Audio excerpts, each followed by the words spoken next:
This is Lessons in the Challenges of Leadership, the series that enables managers to achieve the remarkable. Podcast, video, short reads, brought to you by Being Learning. Conceived, developed and presented by Siebert Neathling.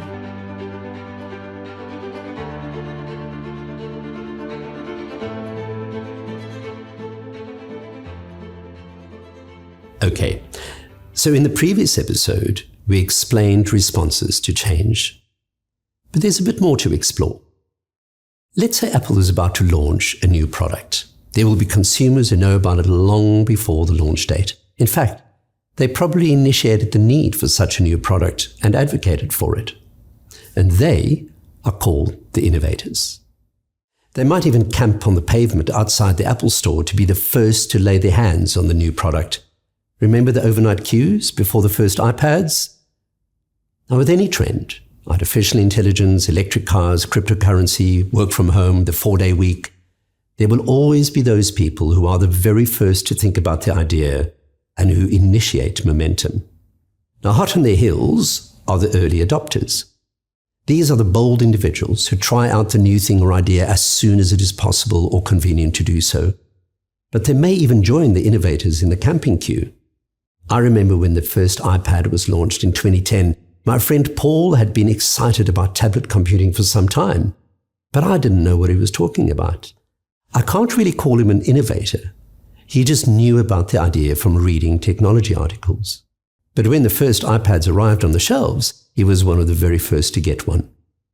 I started seeing the odd one in meetings and on planes, but they were still a rarity.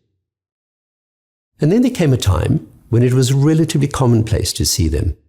Quite a few of my friends and colleagues owned one. They were the early majority, basically the first half of the market likely to own one. Strangely, I was still not one of those.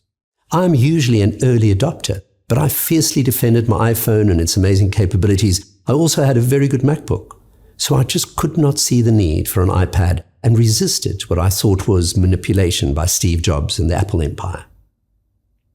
That all changed when I went back to university to do a master's in international business. For this degree, I was what you'd call a mature-aged student. I was very diligent, and every week I would print out my readings for tutorials, mark them up with my black ring pencils and the occasional highlighter, and refer to them during discussions in class. And then one day I noticed that I was the only one in class with printed notes. Some were reading off their computers and writing in notebooks, but the majority were annotating their papers on iPads. Looking over their shoulders, I was amazed by the versatility of the apps they were using and their ability to write directly onto the papers with their Apple pencils or type notes in the margins and even flick between texts. Frankly, my vanity played a part. For the first time in my life, I was that guy who did not use technology. I bought an iPad the very next morning and never printed papers again. At work, I have not had paper files for 12 years. All my notes for work are in an app on the iPad. So even though I was part of the late majority in this case, I have been an absolute disciple, and I'm still the most advanced user of tablet technology that I know. I do still like the sturdiness of a computer for the big tasks, though, and I do still adore my mobile phone. So the Apple empire did win. Many people still don't use tablets, and they are what the model unkindly calls the laggards. So why is this relevant to leaders? Why is it important to consider pioneers, early adopters, early majority, late majority, and laggards in being strategic about change? We can anticipate this trend line in most forms of change. Electric cars had pioneers and early adopters, and in some countries, the early majority is well established. In future, there will be a late majority, and there will also be those who resist for as long as possible or forever. Unless something unforeseen happens, we can reasonably predict this trend. And this applies to changing technology in the workplace, or new systems, or a new operating model, or a new structure.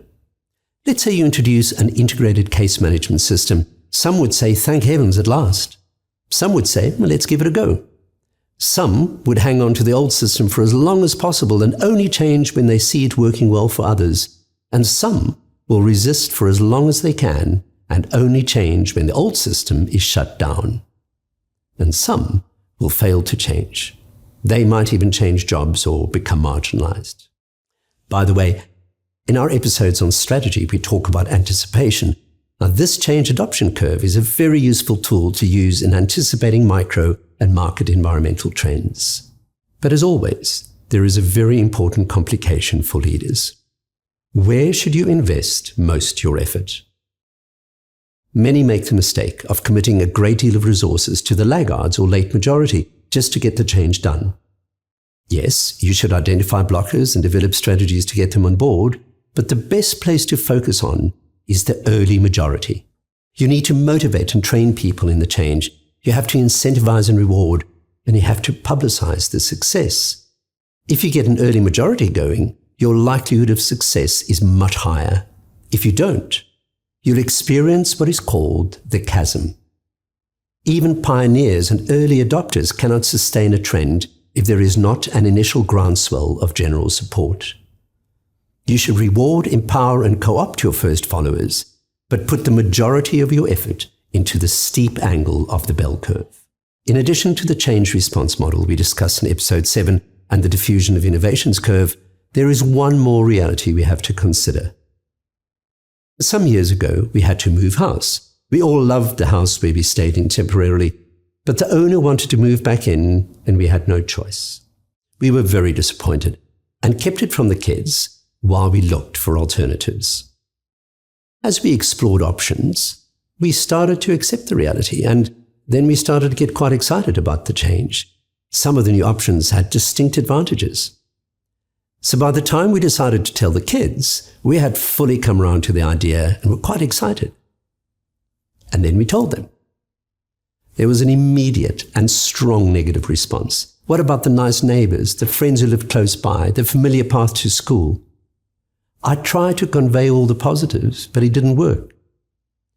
See, what I had failed to take into account, despite all my experience, is that I had gone through a process of denial, anger, acceptance, and excitement that took me some time. It was unrealistic to expect my children to instantly be at the point where I was. They needed time to have the same waves wash over them. I could help them and perhaps accelerate the process by showing the benefits of the alternatives, but you cannot expect others to compress their emotional journey to be at the same point of acceptance and excitement as you. See why it is so difficult to do change well? It's interesting. If you type change management into a search engine, you get far more responses than if you type leadership. This just shows what a big problem change is for people. I've seen it done so badly, and I've been fortunate to see the most wonderful examples of how it should be done. And in the next episode, I'll share 4 practical, implementable ideas that will help you to get it right.